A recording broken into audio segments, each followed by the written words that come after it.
Übungen für Körperteile. Wir haben die gelernt. Ja? Okay. Zeig mir bitte den Kopf.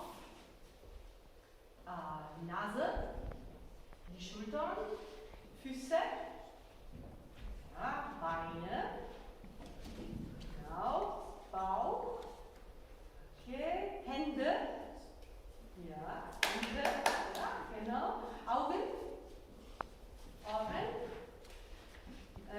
Mund, das Haar, okay, prima, jetzt schneller, Füße, ganz schnell, Augen, Ohren, Schultern, Mund, okay, prima. Und jetzt, was können wir mit den Augen machen?